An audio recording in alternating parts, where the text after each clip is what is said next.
trying to get the volume right, because last time we were just booming in here. You couldn't even hear me talk.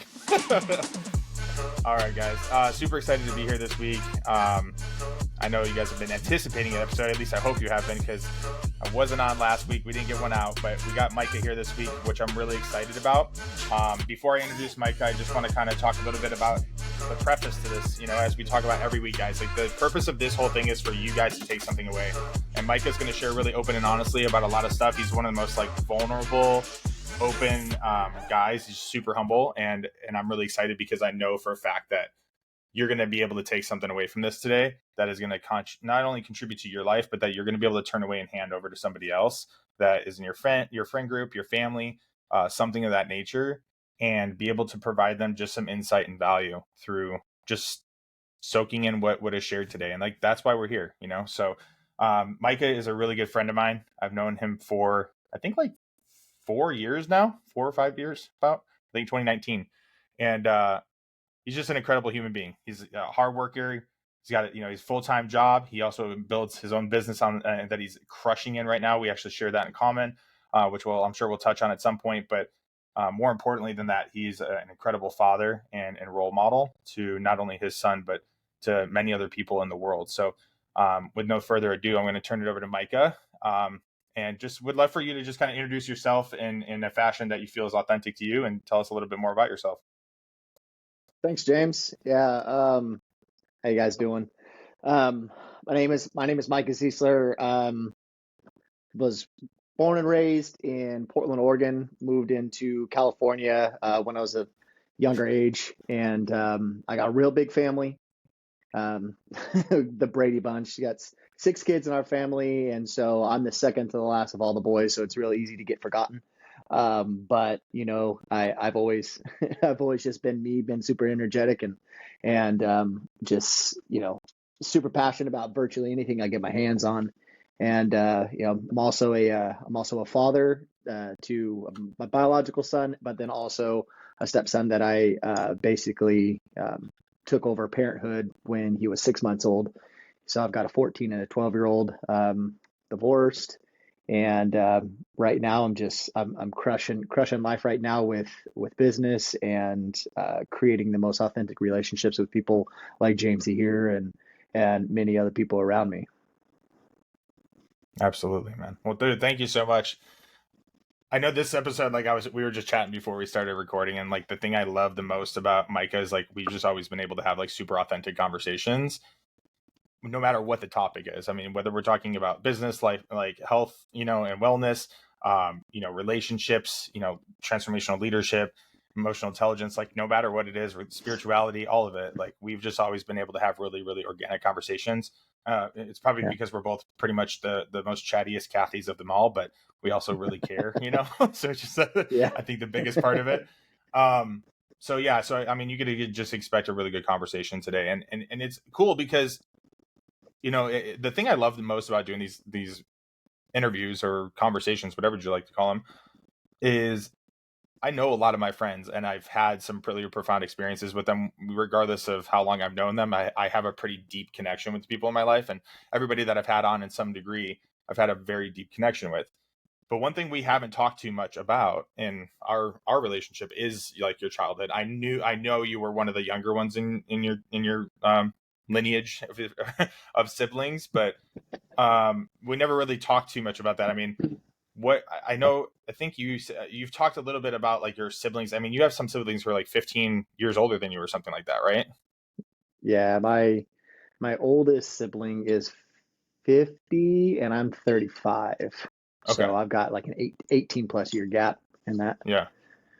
Yeah. So what was that like growing up, like having like a senior in high school as your oldest sibling when you were like a newborn? Like, what's that like? Well, since I didn't remember nothing when I was that young, but I mean, I can tell you, growing up, I was, my oldest sister, she was actually out of the house when I was not like super young, but probably right around the like 4 or 5 year old range. She was out of the house already. She was living in Portland. And my oldest brother, he was going to school, things like that. He was still kind of in the house. He was doing some traveling missions trips type stuff. My brother, my other two brothers, Nate and Gabe, they were in the house, and then my sister Anna, who's younger than I am. So I kind of really grew up with my sister Anna, and then my two brothers, Nate and Gabe, majority of the time, until obviously we ended up getting like this really big acreage, and then we actually had pretty much everybody coming back. So it was like all of, the Brady Bunch. Like, yeah, it's a running joke in my family where everybody just kind of like comes back, and I'm like, I keep telling my parents who are 73 years old, it's like, dude, the next time one of the siblings says, "Hey, can I just stay at the house for a couple months?" You just go, "Hell no!" Like, not happening. You had your chance. You're like, figure it out by now. You're an adult. So it was challenging, man. I won't lie. They always say that, parents, it's always like a running joke with a lot of parents. Like sometimes they'll say like, oh, every parent has a favorite, right? Every parent kind of like goes, I had a 2-story house, and so this joke makes even more sense. But like, you always know that there's that one kid that like comes down the stairs, and the mom and dad go, "Oh my God," freak out. And then there's the one that's all, "You all right?" And the one that they're freaking out the most of, that's the one they care about the most. You know what I mean? So my mom had a favorite, and my dad had a favorite. So, and the funny thing is growing up, I never felt like I was that favorite because I was always the one getting hurt. And it was always like, "You all right? Okay, all right." But yeah, it was definitely different, man. Having that many siblings in a household was pretty trying at times. I Yeah. can imagine. Yeah, I mean, that it's always bizarre for me to hear like those types of situations because I grew up an only child, and Mm. but my mom, on the flip side, my mom is 13 years older than her sister. So like Mm. I have this like 1 degree of separation from like being familiar with having like a sibling dynamic like that, but I never personally experienced it myself. So I was the Right. one that was like, I was the favorite and the least favorite. You know what I mean? I was the one that got all the I was the one who got all the good, and I was the one who was like, "Hey, you're being a shitbag right now." You So also got all the whoopings. yeah, exactly. Yeah. Um, so I mean, like, what? I mean, tell me a little bit about like what like concepts or like mindsets did kind of molded for you like as a kid, being like the second youngest, especially. I mean, I'm sure there were some dynamics that kind of came into play in that space. Oh yeah, of course. So my family homeschooled, and so podcast done. Just turn the camera off. That explains it right there. But no, we were homeschooled. We were part of an actual homeschool like community as well too. But my dad worked 7 days a week. My mom obviously parented all of us, raised us, and my mom did the best she could. My dad did the best he could. Working 7 days a week, he'd get home at like 5, sometimes 6 o'clock in the evening, and he'd put his like just junker clothes on, and he'd head out to the shop and start working on things, getting things taken care of. I mean, because we had 5 acres of land, so we were always working on that stuff. And then as I started getting older, it was like start delegating tasks to Micah, to Gabe, to Nate, to Anna, until once we got to the age where it's like everybody's doing some sort of work, whether it was tilling the field, mowing the lawn, taking care of the stupid emus that we had. You know, yeah, big old dumb birds. I was just thinking But of dude, where's my car when you said that? Like they're like stupid llama. exactly. And it was being homeschooled was probably one of the hardest things for me because um I get so distracted so easily when it comes down to, it's like, for me, I just want to, at that age, it doesn't matter. I mean, even still at 35, I still want to play. Like, I just still want, Hmm. I don't want to, I don't, nobody really wants to work. You know what I mean? Nobody wants to go out and go do any of this type of stuff. But I just wanted to play all the time. So I would like skip out on school, which, how do you do that in homeschool? You just kind of cheat your way through stuff. And I did. I created these like really unhealthy habits of like cheating my way through virtually everything that I did. Mm. I knew exactly where my mom kept all the answer books on everything. and I would cheat my way through everything. And then that shit caught up to me, like getting close to like junior high time, and my mom started catching on, and there was no real way um, for her to really fully discipline me because if it was like spankings, it was like I just would laugh the entire time because I just like okay, like what are you gonna? It didn't matter what age it was. It was like I'm like there, like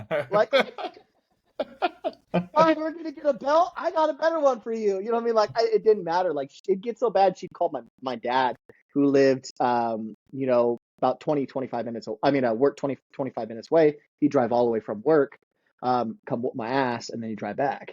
And it'd be, and I'd be like, okay, maybe I should stop doing that. And the next day I'd get in trouble again. It just was a repetitive cycle because I just didn't have any, in my eyes, what I felt like was a healthy form of structure. Like this is school, this is play, this is work, this is this.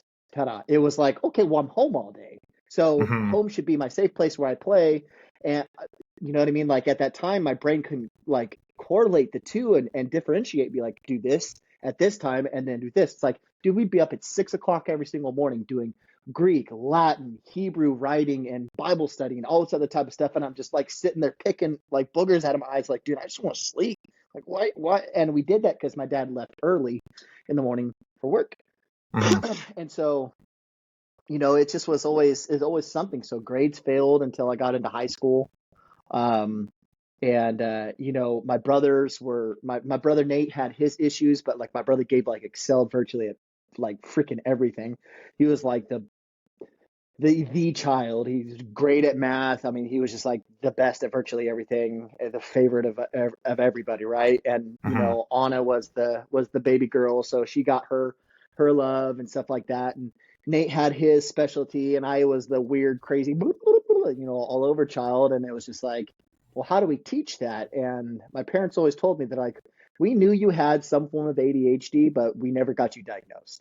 Hmm. And so they always felt horrible for not like doing something about it then, but I'm now grateful that they didn't put me on anything then because I see what that stuff does to people who are on any types of medication as they get older. And so I Hmm. love the type of energy I present. I mean, God knows what I would have been if I would have been like, Yeah. okay, 2 plus 2 is 4. You know what I mean? Like, Yeah. who knows? Like, who I am today is because of all the fuck ups that my parents did when I was younger. You know what I Hmm. mean?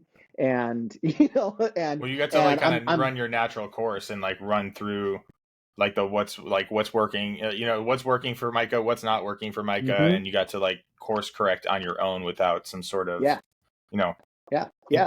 intervention of some sort. Yeah. Yeah, and I found martial arts at like 14 years old, and then Hmm. I went from I had the record for the fastest progressing black belt, and martial arts is what centered me, man. It got me honed in. It was like structure. If I screwed around, my shifu was like get out, go run 10 miles or 100 push-ups. Like it was every minute you were late, it was 25 push-ups. So I was like, I would sit there an hour early, just be like, okay. So I would walk to my class, which was 4.5 miles one way, and I'd walk there and I'd walk back, and I'd be there for 3 hours, 3 times a week. And I got my black belt in under 2 years, and I was super focused. I blazed through school, like all the crap I cheated on. I was hyper focused and did amazing, like amazing. In those last 2 years, I basically burnt through all of junior high and all of high school within like a 2.5 year period of time, just because of martial arts. Wow. So that was like the thing that allowed you to like then so it was like by doing martial arts that allowed you to become more focused and like still in the other activities in your life. Oh yeah, and I definitely didn't want to freaking. I mean, for a while there, I was being taken to class 3 days a week by my mom. And it became kind of a inconvenience. And she said, well, if you want to go, you can go and walk. And I'm like, dude, I'm 14 years old. It's 4.5 miles away through fields, over train tracks.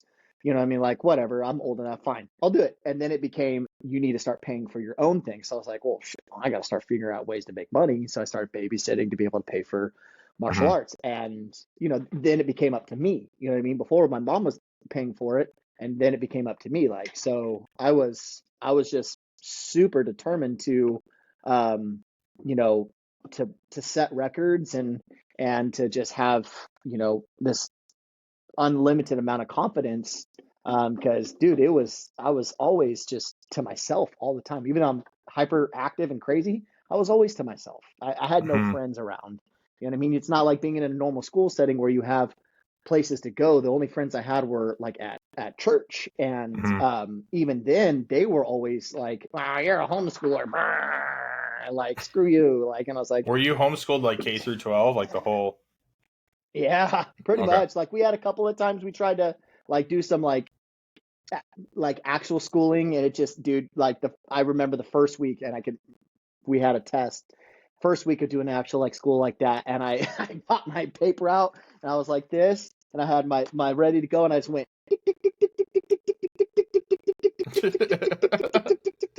and I just closed it and I shut it. And my teacher at the end of that week went to my parents and were like, "Your son is stupid." Like, flat out, like your son doesn't listen, he doesn't study, he's so active, he needs to not be in the massive setting, there's too much stimulation, which I, in a way, kind of disagree. Hmm. I just feel like that was a teacher's way of saying, I don't want to deal with this type of highly active person. Yeah. So, but I mean, it Well, is and what it I'm is, sure, you know? and I'm sure going to regular school after being homeschooled is probably like one pretty boring because the curriculum in a homeschool setting is going to be significantly different than in a traditional public school Yeah, setting. So it can get really of course. boring, and when you're a child with any sort of neurodivergence, it's like keeping my attention on this boring ass shit is not going to work very well. So That's true. well, cool. So I love, just to kind of reflect, not piggyback, but reflect on what you were saying. Like it is really cool to hear you talk about finding martial arts, and how you were able to be able to like soothe your mind enough through that, and like gain some perspective about like life in general through that experience, and that because that's a very discipline based activity, right? That's pretty much all it is, Yeah. right? So, on not Oh yeah. all, but physical as well. But as far as the mind goes, it is all about discipline and like showing up in the most diligent and purest form of yourself as possible, day in and day out, right? And like Oh yeah. being 1% better every day, no matter what kind of deal. So, Yeah. Oh I did yeah. a little bit of Oh martial yeah. arts. I certainly never. I don't even know if I got like orange belt, um, but sports serve the same thing for me. You know what I mean? Like I can Yeah. relate to that. Like football and baseball to me were that thing that kept me out of trouble and kept me on the straight and path until Hmm. my story looks a little bit different until the Yeah. trouble outweighed the sports. But yeah. Yeah. So so talk to me a little bit about like martial arts and like what So you still practice martial arts? It's my understanding, correct? Yeah. So what role did that play in, like, let's say, after, well, let's back up. So like you kind of, you graduate from school, you're 18 or whatever, like what's next for you? What happens from there? So I actually graduated at 16, Okay. and went to our local college here. Went for a few years. Was going through anatomy courses and of course anything physical I could. It was great. It was in choir. It was in a few other things, art, stuff like that. Nothing like too major. I got some units in. I didn't really care like too much about all of that, but I got really heavy into the working world. At 16, I was asked to go do some construction with a fellow family friend, and started working for them for a few years. Loved it. Got paid great money. You know what I mean? Hmm. Back then I was getting paid like 20 something dollars an hour back when I was like 16. So I was like, that was some nice money back then. For sure. Yeah, it doesn't mean anything now, but it was nice back then. Um, but it was nice at a younger age, and then I kind of got into I got into like bouncing at bars and stuff like that. And then I got into personal training. My brother recommended me like, you're pretty fit. You're athletic. You take care of yourself. You should go into personal training. So got a personal training job at 18 and started doing that. I got fired like a year and a half later because I was too ambitious. You know what I mean? Like trying to do all of the things, trying to do this alongside with this, alongside with this, alongside with this, trying to make it all happen all at once. And I just had no structure. Mm-hmm. And I was, I always wanted the 4 a.m. clients because they're the ones who had the most money. Um, and they're always going to be there at 4 a.m. I never had to worry about them never showing up because they've been going 4 a.m. for the last 30 years. Um, and I showed up late a few times, and then my boss was like, "You can get out of here, dude. You're not showing up on time. These are higher value clients." And I'm just like, okay.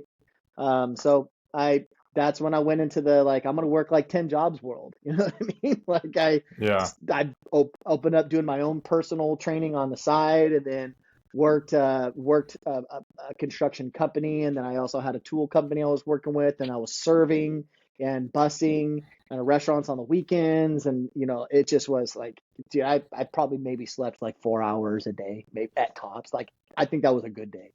Mm. Yeah, that's all it was. It was just work. So what?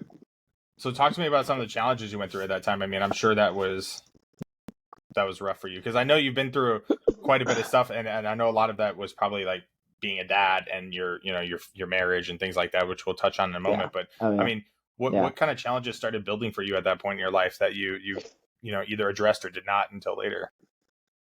Well, I one of the big things that I suppressed pretty much ever since I was a kid, leading up into this time, was I was introduced to pornography when I was 7, Mm-hmm. and that if anybody knows what a kid's brain goes through at such a young age, and to have something like that chemically alter your endorphins, I tell you what, man, it destroyed me. It destroyed my relationships with people. Um, it warped my reality of life in Mm-hmm. itself. How I viewed communication, how I viewed um, actual creation of relationship, like the basic fundamentals of just having a nice conversation without being sexual. You know what I mean? Like it just being real, like creating something. When you create something, you don't just slap shit together and then there you go, and Yeah. that's what we're going to call a relationship and make that work. That's kind of how I was living my life. That's how I ended up, with my marriage. Is we just slapped something together, and then we had a kid, and I was a dad to a 6 month old at that time. She had a kid before her and I were married, and it was just like a constant construct of like slapping things together and not knowing, you know, when to breathe, or when to actually like express my emotions. You know what I Yeah. mean? And what I loved about, martial art compared to like the chaos that was going around it is that I could take 3 hours out of a day, and I could go, all right, this is where I have like perfect structure. I come in with a clean gi, clean shaved, toenails clipped, smelling good. I mean, there was no, my sensei was no joke. It was like, if you smell like shit when you walk in, get out. Like, Mm-hmm. if straight up, we had a kid, I won't say his name, but he came in smelling like doo doo, like he just like was scratching his booty hole like for just days on days, and he had black stuff under his fingernails, and he just said, "Hey, go wait outside," and he hadn't went outside. He goes like, "That's just not going to be." So that 3 hours Yeah. of time, 3 days a week was my structure, and everything else in my life was my chaos. Yeah. Well, I mean, to being somebody who is in the sex industry, like this topic very much interests me because I've been on the same side as you, and I've been on the other side of it, like on the creation side aspect. I mean, the thing Yeah, about pornography, just in speaking in general terms, is that it elicits an immense amount of dopamine. And if you are like at a young age, especially if you start consuming that kind of content, which I also did, I don't think I was 7, but I was definitely like 10 or 11, maybe tops. I had an older friend, like one of my best friends was like 4 or 5 years older than me. So I got into all sorts of shit as that guy. But specifically with pornography, it was like, it started to elicit, my mind was warped. You know what I mean? Like I had unrealistic expectations of many things in life because I was living in a fantasy world. But in addition to that, you create this level of dopamine that is it's unmatchable in the sense of healthy activities. Like, so why, throwing yourself, I'm not saying that martial arts wasn't healthy, but it was a healthy way of achieving that same level of, internal rush that you get, coupled with discipline and other aspects. For some people, that's unfortunately not the case. You know what I mean? Sometimes they find, activities that complement what they're taking away from, pornography and watching that type of content, and it becomes, very abusive or very toxic. So I'm happy that you had that, but it does sound like, like that started to make some challenges for your relationships, which I can certainly, I mean, my addictions and compulsions have certainly affected my relationships and still do to a certain degree this day. I mean, I'm still working on those things, 8 years sober and 8 years out of the sex industry. And, I mean, that's just part of the journey. But I appreciate you being open about that, because I think that is something that goes, it's been funny being removed from that industry for a long time, because the topic of pornography comes up a lot, especially in the space of like men's groups and spirituality. Talk about, a lot of it, and like your reliance upon it, your compulsion to use it, things like that, and like the effects that it can have on people. But then I also have this, it's ironic, like we're releasing this episode, and then like 2 episodes ago I had one of my best friends who's been in the porn industry for 18 years on, so I that's what I love about this, is like the multiple levels to it and the multiple perspectives about it, so I mean, having moved, and to add on to that, how that just the pornography itself, again, like you said, warped my mind at such a young age that I was molested by a lady in the church who was a friend of my mom's. And I told my mom this, and she denied it. And she was like, no, there's just no way that this person would have done this. There's just da da da da da. Like, and she continued to keep defending this person. And so right there, and that was at a young age too. And that was just like maybe a few years after I was introduced to pornography. And that warped my reality of females and the trust that I should have for women. And so coupling pornography with the lack of trust for females created a monster in how I viewed females. I viewed them as a piece of meat that were just there to fuck, and they had no actual value whatsoever. And so getting into a marriage with somebody who also had addictions in their life, and then finding out over the years that these things were coming up on that person, my ex-wife's end as well too, and then on my end, and then putting those two things together, it's like hot and cold air. It ended up creating just a freaking hurricane, and it destroyed what could have been if I would have been able to seek after the help that I needed at the time. Heal from that prior, Precisely, yeah. Wow, man. Well, thank you for sharing that. And I think you touched on something really important there. It's like, what I'm hearing you say is like there was this reliance upon pornography in a sense, and then you obviously have this unfortunate experience. And what that starts to develop is like ways of being that we use to protect us. I was talking to a very good friend of mine this last week about survival tactics and how we use them. And she was like, the funny thing about survival tactics is they're supposed to be used in like war. And like when we use them in real life, like what you were, what you mentioned, that you kind of the perception that you had of women and how you would kind of treat them in relationships, or, what your perspective overall of what relationships should look like, is because it was a survival tactic. But when we use it, because you didn't want to get hurt again, and you were also basing, your experience off of, the material that you consumed. And so, I had a lot of that in my life too. Like I have always like pushed people away that were closest to me to protect myself from being hurt, because I have this narrative from being a kid about with my dad or whatever. There's multiple things, like one of my I remember one of the weird, like, little tiny things that I didn't think was really of any significance that like came up for me one day while we were, it was, for those of you who are listening that know about, the transformational work that Micah had done, a significant part of that training, this came up. It was one of my ex girlfriends came out gay, which I have zero qualms about. But at I was 13 years old, I thought like I was like a failure of a man because Mhm. this girl that I was dating that very next after that summer came out gay the next freshman Hmm. year of high school. And I like made up all these stories about myself. You know what I mean? Right. So I think it's really important for us to look at those things, especially as adults. I mean, obviously when you're in the moment and you're a kid, it's very hard to have a open enough mind and a zoomed out enough lens to be like, what is being created here, right? That doesn't happen in the moment. Like, we have to Right. have our experiences, but as adults looking back at that, we can really see like, okay, how did X plus Y equals Z, and like in your Right. circumstances, I can imagine, I mean, how long were you with your ex-wife, like start to finish? We were married for 7 years and together for about close to 9 to 10 Wow. years. Yeah, Yeah, so that was, I mean, that's a long relationship and you were battling that the entire time essentially. the whole time. I mean, Yeah.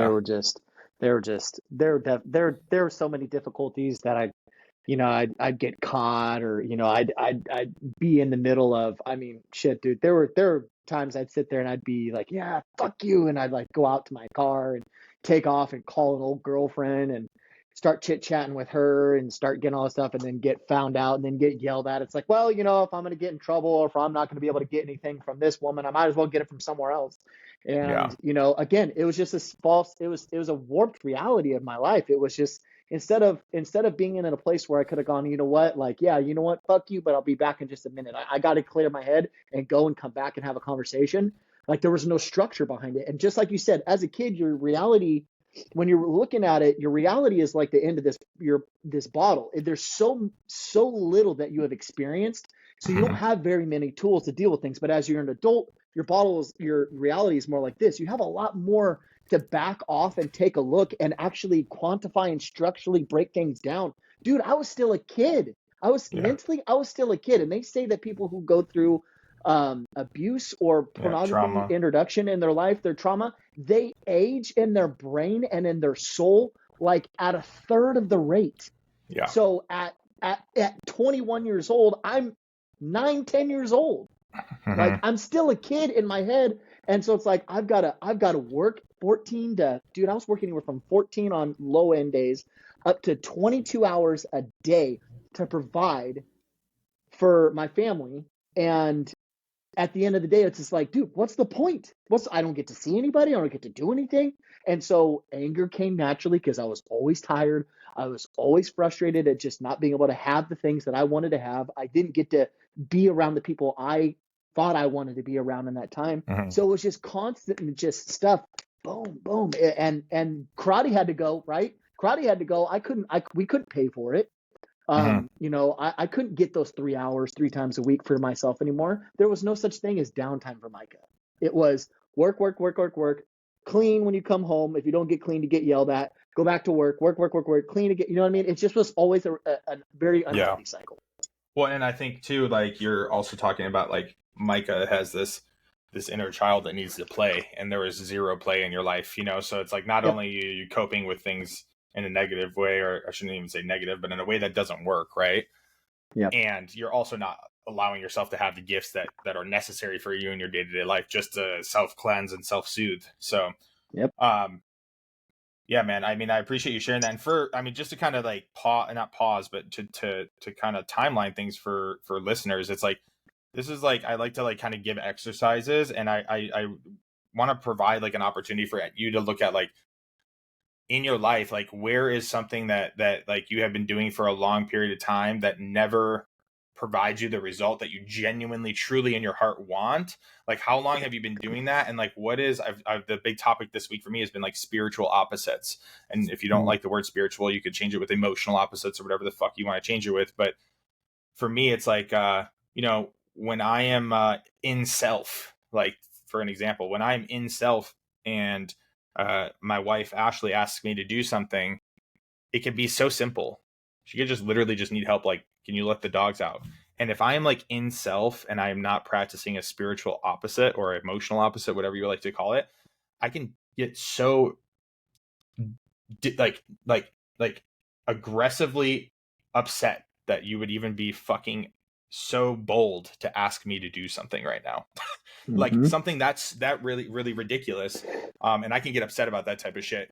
And that's an opportunity for, that's just like a really front page simple opportunity to just look at, like, okay, like where are there things like that happening in my life? Because I'm sure as you're moving through your relationship, the big thing that you came up with was, I would just get in my car and be like, fuck you, I'm out of here. I am like the king of self-sabotage, dude. Like, oh, like this is starting to slip and run away from us. I'm just gonna bury it as hard as I can into the ground just to make it as Mm-hmm. fucking terrible as possible, so I could be right about how fucked this situation is, you know? Right. And that was one of my experiences. So I mean, I don't know if anybody listening can relate to that, but I mean, dude, I like literally felt you, like when you said like, oh, I just get in my car, I drive away, I get on my phone and just start really like just chasing that fucking, like that That dopamine dopamine. hit, Yeah. that safety blanket of like, this is going to Mm-hmm. make me feel better, while this on a level 1 volume in the back of my head, I'm like, this isn't good for you, this isn't going to work, but the other Right. 99% is like, fucking do it, it's going to feel good right now, Right. just do it, Yep. you know. Yep. And that can be painted so many different colors.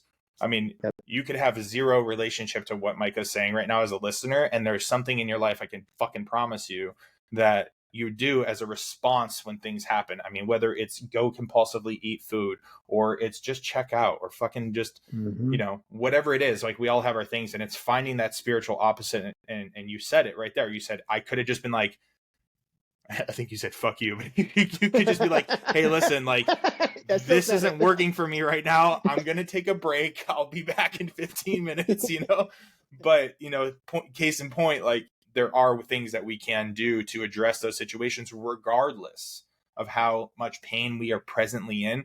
But it Yeah. takes that level of self-awareness and the genuine desire to have a different outcome, to be tired of the outcome that you keep producing over and over and over again. And I know for me, I'll just speak for myself, like in my relationship, which is the most important thing in my life next to my sobriety, is like, if I keep generating poor results in my life and my relationship, when is enough going to be enough? When am I going to do something differently, instead of expecting somebody outside of myself to make me happy, so then I provide them with what they need?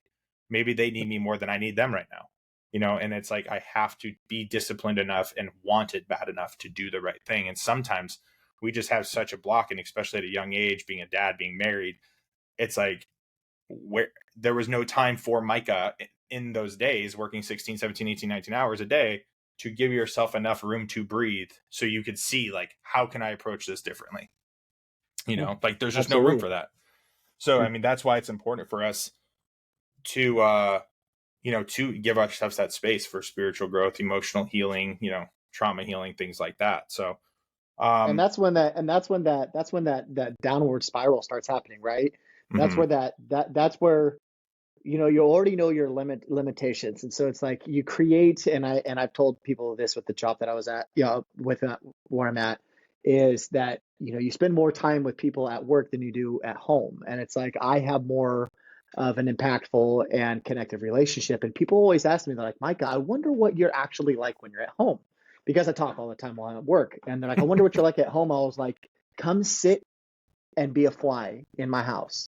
I'm dead silent.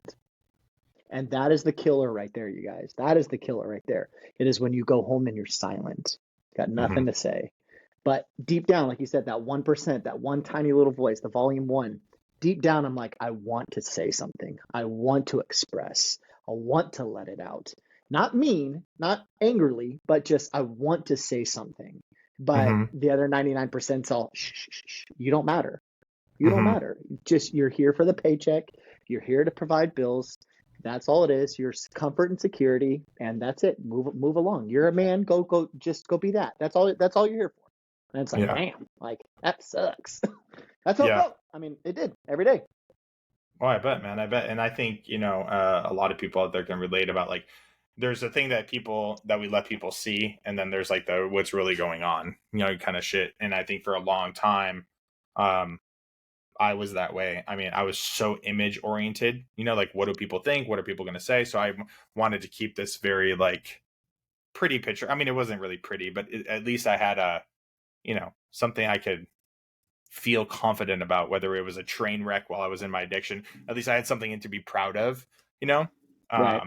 But yeah, like, I mean, nowadays I'm like, I don't, the time between looking pretty and like being willing to just like let all my shit out and be super vulnerable, it's just gotten, smaller and smaller. Now I'm just like, dude, I don't care if I look like an idiot, sound like an idiot. I just need to get this shit off my chest and talk to somebody about what's going on so I can heal and move through this process, because it's so, the older I get, the fucking more uncomfortable it is to sit in my shitty diaper, if you will, before I'm like, hey, I need somebody's help to get out of this fucking thing. You know what I mean?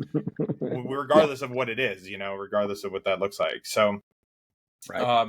well, let's start talking about like, the transformation, because we talk about pain and into purpose, dude. So, I mean, I know one big pivotal part of your journey was, the work we did in Ascension Leadership Academy in San Diego. I mean, was there something before that kind of elicited that for you, or like what started the pivot? Well, so and there was kind of a pre pivot before that, and it was a couple of years before my divorce. Toward the end of my divorce, I ended up getting into SA, Mm-hmm. and I was working that program pretty hard because with pornography and an addiction, again, the dopamine, it's like trying to figure out, like, being around, like when I was in the group of men, when I said that they age mentally and emotionally at three times less the speed. Yeah, some of these guys were in their 50s and they were acting like they were 20 years old, like, Yeah. and you hear the stories, you know what I mean? It's like, dude, they're 50 years old and they're out like boinking like Yeah. 20, 15, 20, 30, or whatever, 20-year Yeah. olds, whatever, like that. And it's like, They're dude, at the club. like They're you're at the out and VIP yeah, VIP booth at the yeah, club. Yeah. yeah, like putting out the vibes. It's like, dude, like what the hell? Well, come to find out, you could listen to all their traumas and things like that in the past. And it's like, damn, I was like, I don't want to be like that. I don't Mm-hmm. want to be like that. I don't want to be 50 years old and only be mentally 20 years old and still, struggling for so long. And so, I went through that, and I mean, it helped out tremendously. Don't get me wrong. It was extremely beneficial. It still was not going to stop the train of, my divorce happening. I think that at that point it was just inevitable. I think there's just so much damage that was done, Yeah. that the bleed out was just like, you couldn't throw a tourniquet on or nothing. It just wasn't working. Mm-hmm. Um, so my ex-wife actually ended up doing the emotional intelligence group as well too, and then she enrolled me to go, and I went, and we basically through this like discovery process, um, we have come multiple times to the same table. She's remarried, she's got a kid, you know what I mean? Love the family, totally great people. And we've come back multiple times just going, man, if we would have had this, like, and been able to like really release all this stuff, we would have still been together. Mm-hmm. We still would have been married, but it just was, we didn't know how to talk to each other. That was the thing. Like, we just didn't know how to communicate, because no matter how many times we said F you, we knew there was something else behind the end of that. It's like, it wasn't just the word you, it was, hey, I'm really frustrated. I'm trying to talk to you here. Yeah. You know what I mean? Like, there's a whole dialogue behind that one, Oh yeah. that one word, that one Yeah. phrase. And Usually, what's behind that for me is I'm terrified. I'm so scared right now. I mean, if I just yeah, yelled, "I'm so scared right now," it would change everything. yeah, Instead, I say the wrong thing. So this. precisely, right? Exactly. Like, oh my God, I'm so scared. Start crying. And you're like, okay, conversation's different. What's going on? Are you okay? Yeah. But going through that process really, really drove us. really drove us to have a much healthier relationship with each other. And uh, to be able to have that line of communication and to be able to face that pain that I was going through. Because when going through that process, there were a few times that I brought up, my addiction and brought up my abuse and that I had, and there were things that I didn't bring up to really anybody.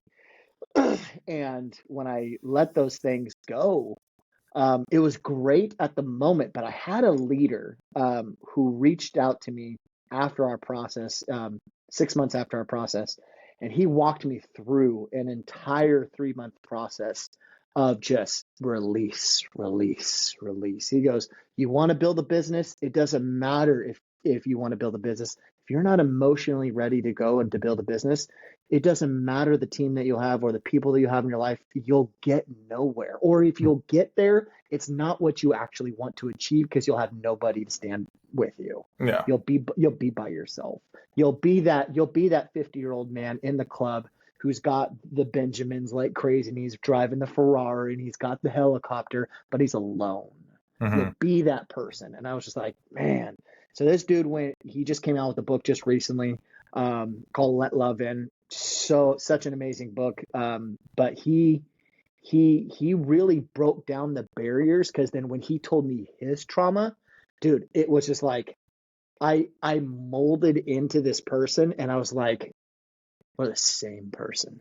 We're the same exact person. And I told him he took pity on me, but he didn't take pity on me.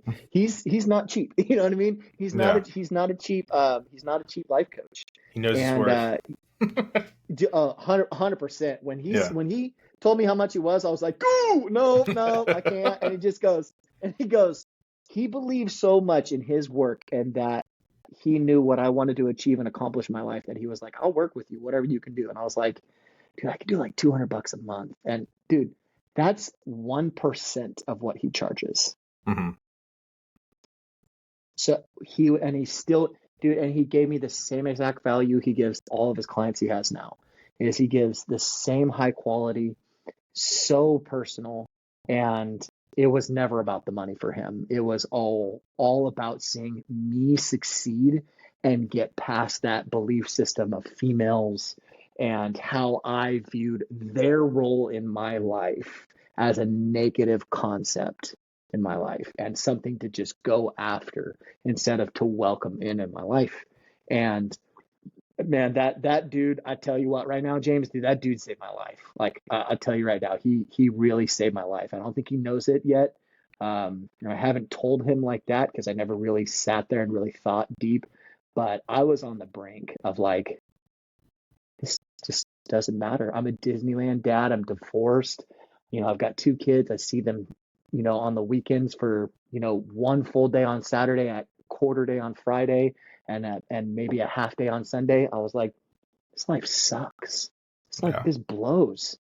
And I was like, I can't do it anymore. And it was all about learning to love myself through all the pain and realizing that everything that happened to me was for me and that there's so much purpose through all my pain. And where I'm at now is because of that development that happened then. Like all the shit I went through, building into, having two wonderful kids.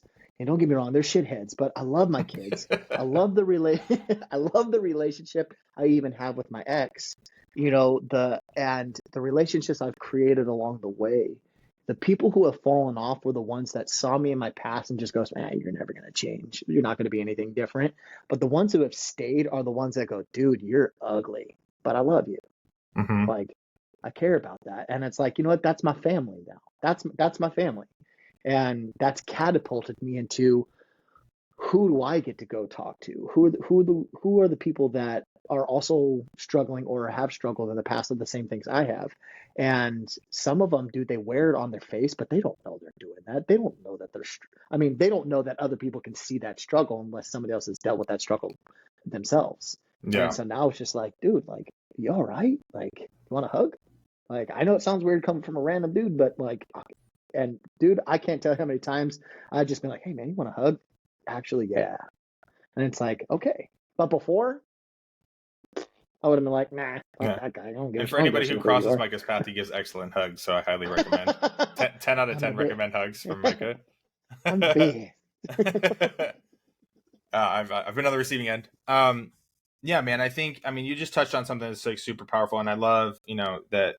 I mean, you tied the tagline in real nice there, pain is purpose. But no, but for real, like I do appreciate you seeing that, because like that's why we walk through all this stuff. Like that's why we don't do it in vain unless we choose to do it in vain. You know what I mean? Like it Yeah. is all there. Like I mean, I'll never forget. You know, the co-founder of Ascension Leadership Academy shared a story about some trauma that she had experienced and some abuse that she had experienced, and the way that she perceived it. And she speaks about it really openly, but it's not my story to tell, so I'm not gonna give details. Right. You can find her on social media and follow her. Her name's Jenna Phillips Ballard. She's freaking amazing. But she just, her perspective of things and the level of forgiveness that she gave to people, like she looked at somebody and was like, like, I'm sorry that you are in so much pain that like that's how you have to approach people in your life, kind of stuff, and like just this really powerful dynamic. And it really started to like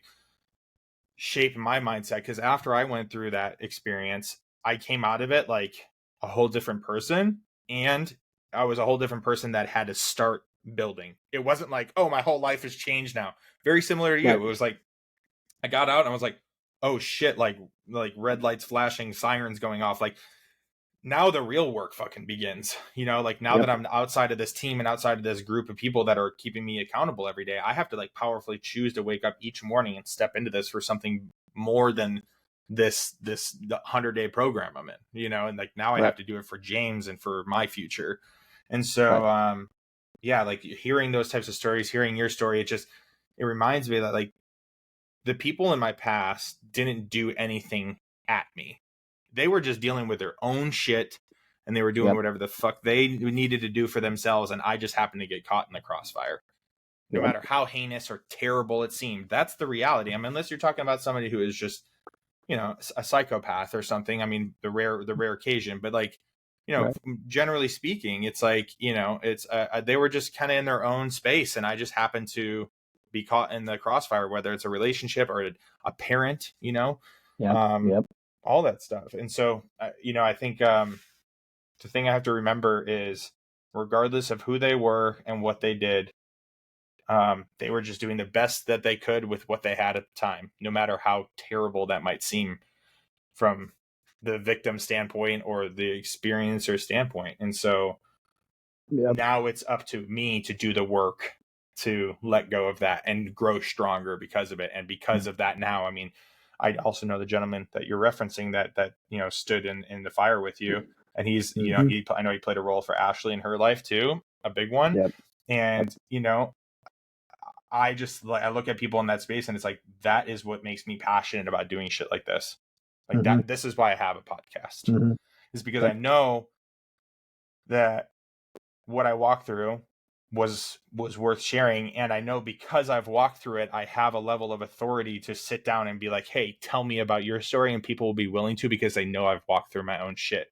If I was just like, my life was just all pretty perfect, like rainbows and sunshines and green light, you know what I mean? Green lights. It was like, they wouldn't want to, nobody be like, why the fuck am I going to open up to you and talk about stuff? Like, this is a safe Yeah. place. Yeah. So like you know that like your experience, and in the words of my good brother Eric Rias that passed away, he always talks about is like your experience uniquely qualifies you to serve others, right? Oh, yeah. And I think that's like what this is all about, So Yep. let's talk about what you're doing to serve others, man. So Yeah. I mean, I know right now you're building an amazing business, helping people, not only create health but wealth as well. Talk to me about that. Yeah. I mean, yeah, that was a great way to start a new journey in my life. I started this business. It'll be a year next month, actually. I'll actually be in the business itself. And I'm helping spread awareness about, I've been in health and wealth, been a PT for 19 years, and I've helped thousands of people, but I see this opportunity with this business to be able to help millions, and it's because it It's a much easier thing to talk about. It's a much um, it's just something that flows a lot easier in my life. Hmm. Personal training, what for me was great. I loved the transformation. That's why I really felt like I was called to be in health and wellness. I get people all the time, Micah, you should be a doctor. I'm like, okay. So I go 3 years into my doctorate for chiropractic work, and I'm all, fuck this shit. This stuff is stupid. I was like, I don't want to be in this crap anymore. I'm like, I'd be like, you're just gonna give up 3 years in. I'm like, jog on. Like, I don't want to be in this no more. I was like, the politics behind all of it. They're like, oh, you can help so many people. I was like, dude, I was like, I've got friends who have helped tens of thousands, talking about, Colton, like tens of thousands of people, and he doesn't have a doctorate. Yeah. I don't need to be in debt to help people. What I do need to be in is I need to be interactive, and I need to be connected, and I need to listen, and I need to step into a new version of myself. And it's something that's great, especially with this business. One of the biggest things it's taught me is like, whatever it is that I want to have, something that I've never had, I get to become something I've never been. Mm. And I've always been comfortable, and I've always been myself to an extent, right? Mm. And that's okay. But being myself has always gotten me right here. But the thing is that I want these things. I want to achieve this. And so why the hell not do I not get to take myself, who I see myself being, just naturally me? Why am I not up here? Right? Because I accepted the baseline mentality, that poor mentality of what my family has taught me over the years. Just like, be yourself. You don't have to be crazy. You don't have to do all these lavish things. And it's like, you know what? You're right. I don't. But I also don't want to work a 9 to 5 job for the rest of my life. I also don't want to be poor the rest of my life. My son lives in another state right now. He moved there like 35, 36 days ago or something like that. I mean, like, bro, like I'm working this business like hard right now so I can go be with him, because even though he has an amazing stepfather, it's not his dad.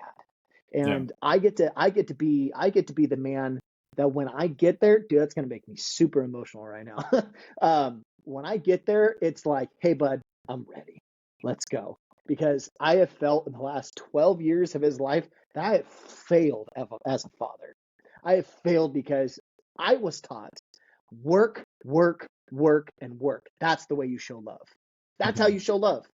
And my dad did his best, and I love my father for instilling in me a hardworking mentality.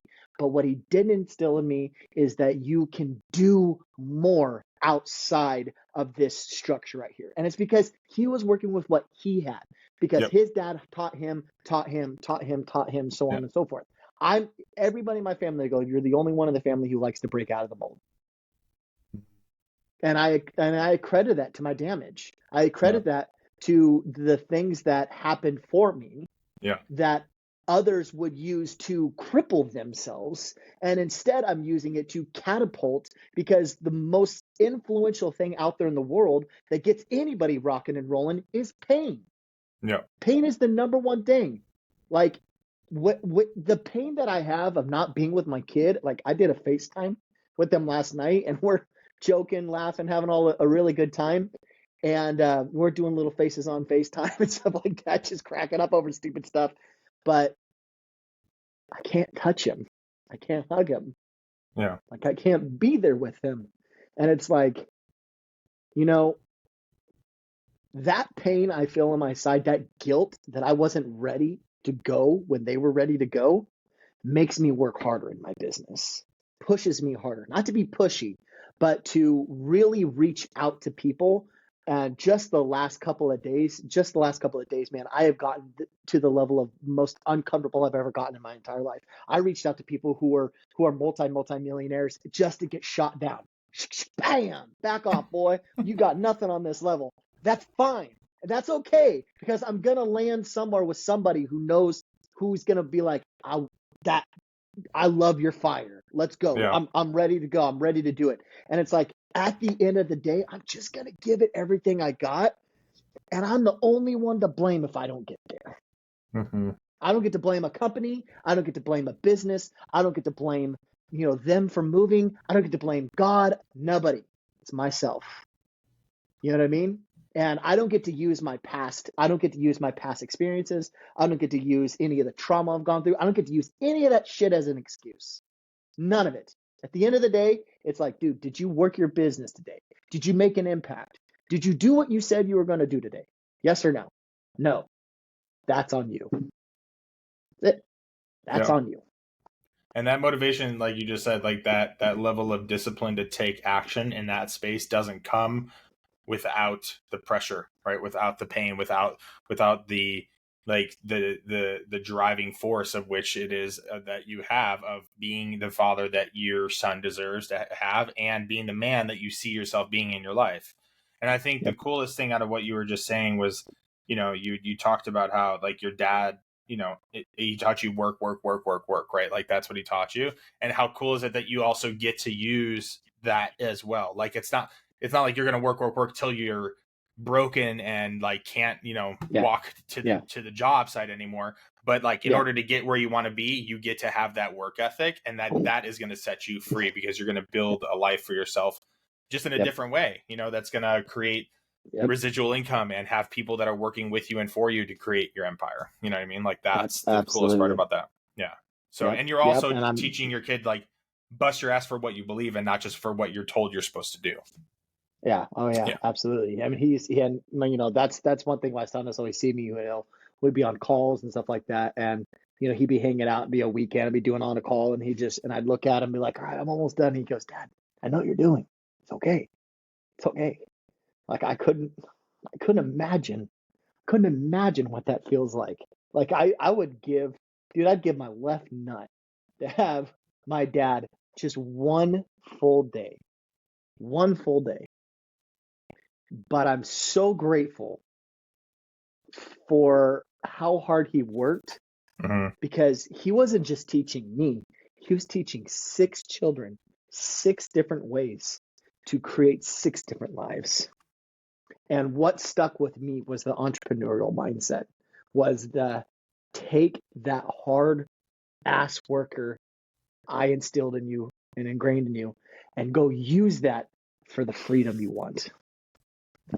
Hell yeah, dude. That's I'll say this, and we can kind of move forward. But I think the biggest thing that I'm taking away from what you're saying right now, and it's funny because it's the one thing that you said about yourself that was like in a negative light, was like you talked about how you failed your son, and you Mm-hmm. failed him as a father or whatever for however far back you want to reference. But I Mm-hmm. think the coming from somebody, because you're talking about it right now, and you're saying it, and coming from somebody who has forgiven his father, if that's the word that I should be using, but just saw my father for who he really was, and like what it was that he was doing, and just understood him rather than having Yeah. to forgive my dad.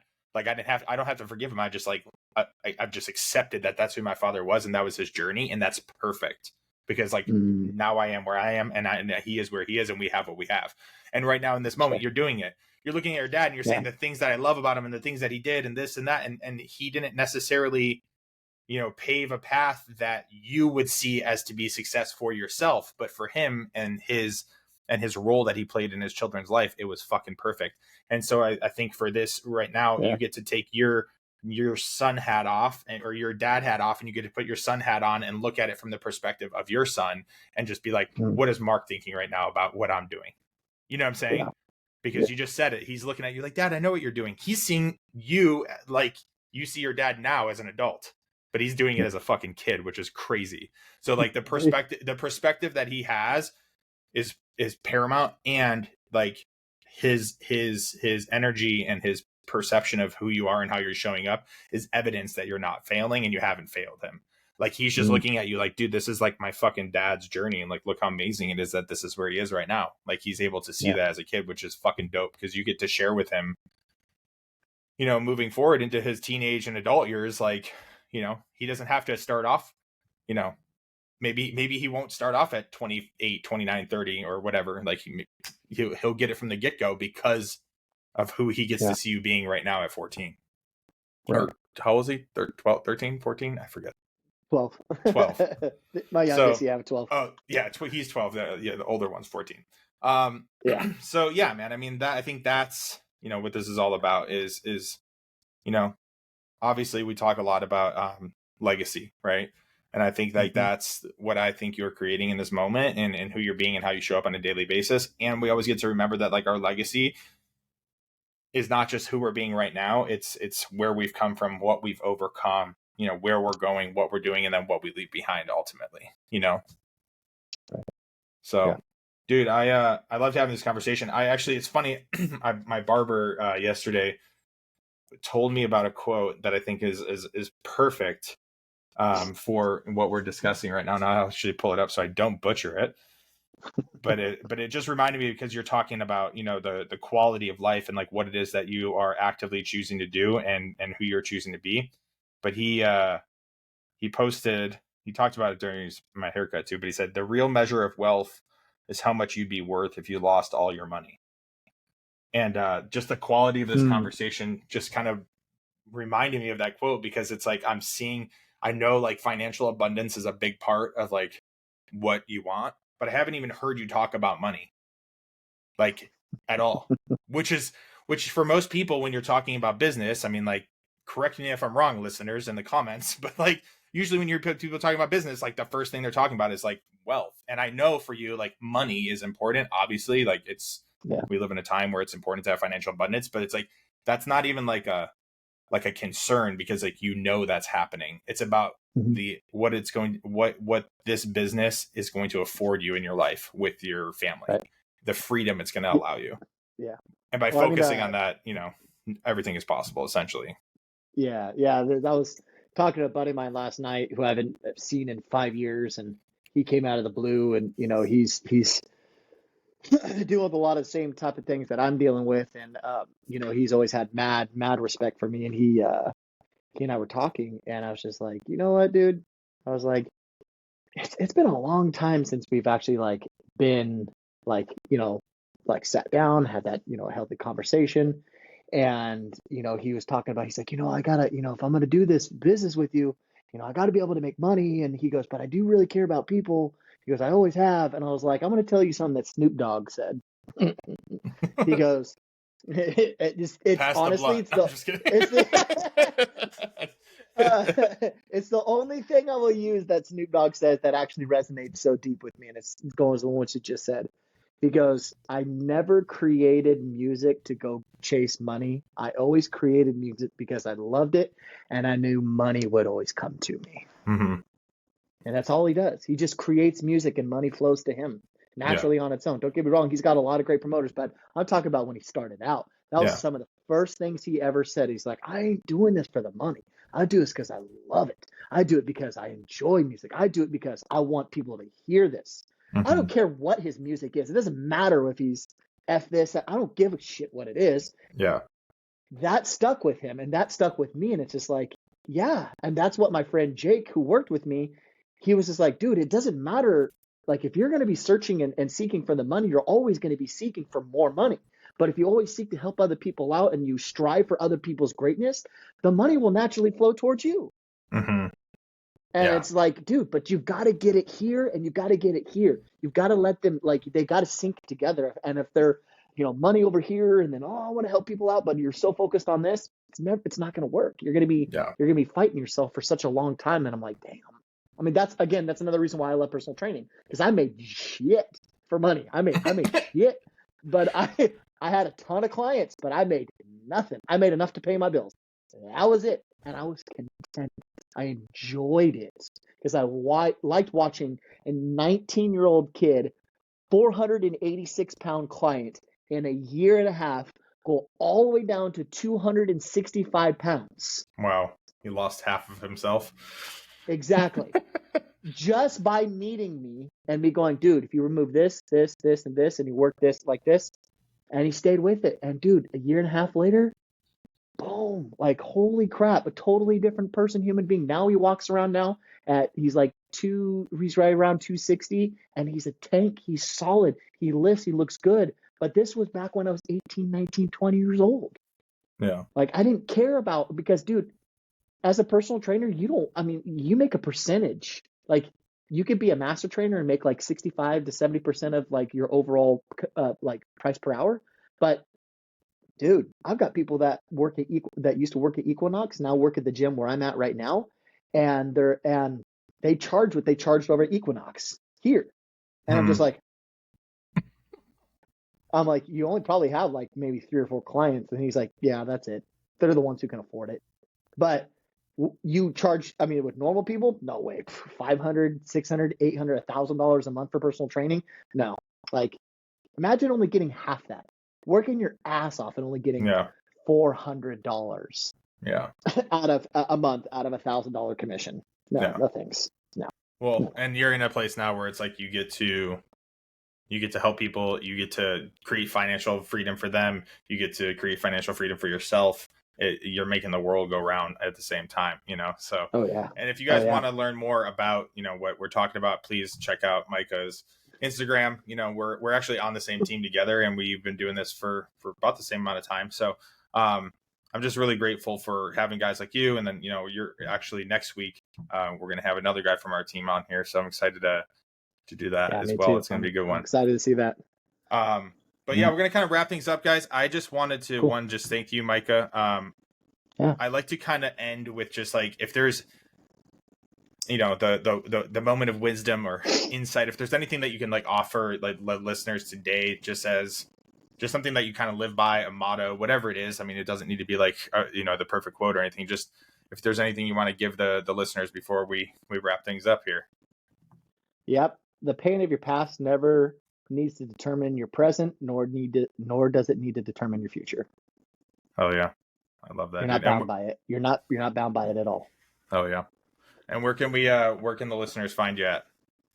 Micah Ziesler is my IG, my Facebook, and my TikTok as well too. And what, ZIESSLER? Ler, yeah. Yeah. Micah All right. like the Bible, and then Ziesler. Yep. Yeah, well, I'll throw it in the bio and everything like that for the episode, Awesome. so everybody can check it out. But and cool. Also, I wanted to really quickly plug your thing that you're doing. Why don't you just share about that really quick, for your content and the whole thing that you're creating? Yeah, because you're creating. That? Well, what do you mean? What's that? You've had a content creator following your. I mean, have you talked about that at all? Is that public knowledge? Your brand. Oh, I mean, it's up and coming. Yeah, I mean, yeah, I have a brand called Marc, called Make a Mark on the World. And it's motivation, action, repetition, and consistency. And basically my son's name is Marc, and I had this idea before he took off, and I saw a paintbrush, and it looks a lot like this, and it's basically, this is just like a rough draft on a bottle, but I'm getting a big line because it was like reassured. Our friend that's going to be coming on next week, Justin, he went to church one day and he heard the pastor say, "What is the mark that you're making on the world?" And I was like, he called me right after church service, and he was just like, "Micah, dude, he was talking about this." And then not even that was like a day or two after I started doing this. Yeah. And then right after that, I heard somebody say, action, repetition, and consistency are the biggest things to take that create motivation. And I was like, I'm all, yep, there it is. I was like, there it is. I was like, that's a sign. That's a sign. Let's go. Let's start doing this. So yeah, really excited. Really excited. Really excited. You're like, what thing are you talking about? You're like, oh yeah, this. I'm just doing so many things right now, Yeah, seriously, I mean, like, name it. Oh yeah, dude. Well, I can't thank you enough, man. I appreciate you so much for coming out and just sharing your story and just being vulnerable about some of the heavy shit you walk through and like what's available on the other side of that, So, for the listeners, if you're dealing with something heavy, if you're dealing with something that you feel like is the end of the fucking world, you don't know how you're gonna, get past this, over this, around this, whatever it is, just remember, this is just going to be a piece of the big thing. It's like everybody's life changes in that moment, and it's like it's the addiction, it's the trauma, it's the finger was on the trigger moment that like literally will pivotally change your life forever, as long as you look at it and value it for like, why is it, how is this happening for me, why is this happening for me, right? And doing something with that. So Micah, thank you for walking us through like what you've done with it, why you've done it, done what you've done, and what it's created for you, and will continue to create for you and your family moving forward, man. So I love you, Appreciate bro. it. Love you, man. All right. Take it easy. All right, brother. Later.